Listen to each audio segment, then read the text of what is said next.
Les cloches sonnent au cœur de Valence. Il est midi. Des dizaines de personnes accourent à la cathédrale. Elles veulent arriver à temps pour assister à un spectacle millénaire. Non, il ne s'agit pas d'une messe, pas non plus d'un spectacle. Il s'agit de quelque chose de très sérieux. Nous voici devant la plus ancienne institution judiciaire d'Europe, le Tribunal de les Aigües de la Vega de Valencia. C'est du valencien et ça signifie Tribunal des eaux du verger de Valence. Car attention, dans ce sujet, nous parlons le valencien comme le tribunal lui-même. C'est ici, sous l'arc de la porte des apôtres de la cathédrale, que se règlent tous les jeudis les litiges liés à l'irrigation du verger de Valence. Vous voyez ces 8 chaises? 8 juges les occuperont bientôt. Mais en attendant leur arrivée et pour comprendre ce qui va se passer, je vous emmène faire un petit tour aux alentours de la ville. Parce que si Valence est connue pour ses monuments et son grand port de marchandises, c'est aussi et surtout sa paella qui fait sa renommée.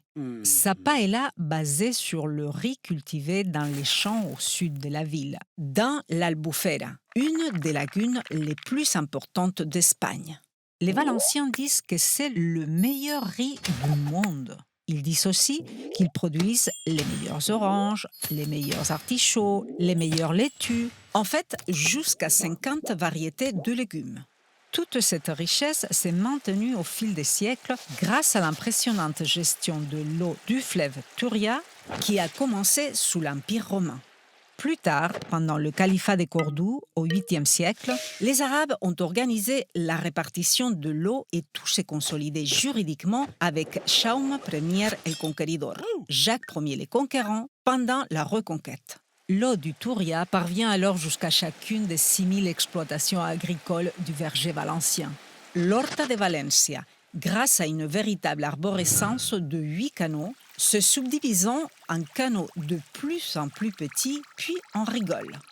Des vannes régulent le débit de l'eau et en maintiennent le niveau. Chaque maraîcher a droit à une quantité d'eau précise et il est tenu de ne pas en prendre une goutte de plus. Il doit également maintenir les canaux en bon état. Lorsqu'un agriculteur commet une infraction ou fait du tort à un autre, il est immédiatement dénoncé. Et c'est là qu'intervient le tribunal de les Aigües. Revenons donc à la cathédrale et à notre tribunal à ciel ouvert. Ceux qui siègent maintenant sur les chaises sont les syndics. Ils sont 8, un par canal d'irrigation.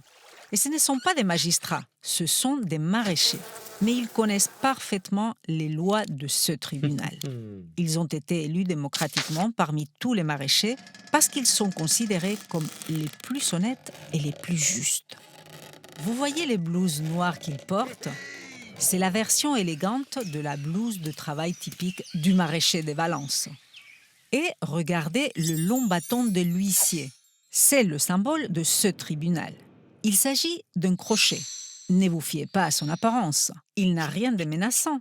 Il sert à soulever les vannes qui permettent à l'eau de s'écouler et il est également utilisé pour libérer les fossés d'irrigation des obstacles. La session est maintenant ouverte. Écoutez. Accusé du canal de Tormos. C'est ainsi que l'huissier appelle l'accusé de l'un des canaux et énumère les faits qui lui sont reprochés. Il le fait en valencien parce que c'est la langue officielle ici, mais surtout parce que c'est la langue des paysans.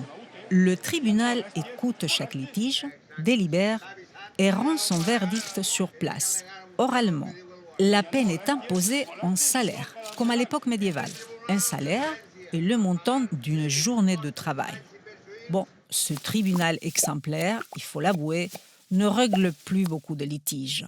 C'est qu'au début des années 1960, le fleuve Turia a été détourné et l'eau provient dorénavant essentiellement du barrage de Benagever.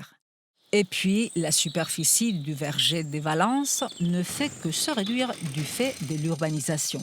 Pour autant, le fonctionnement de ce tribunal est étudié dans des universités comme celle de Harvard et au sein de l'Office international de l'eau.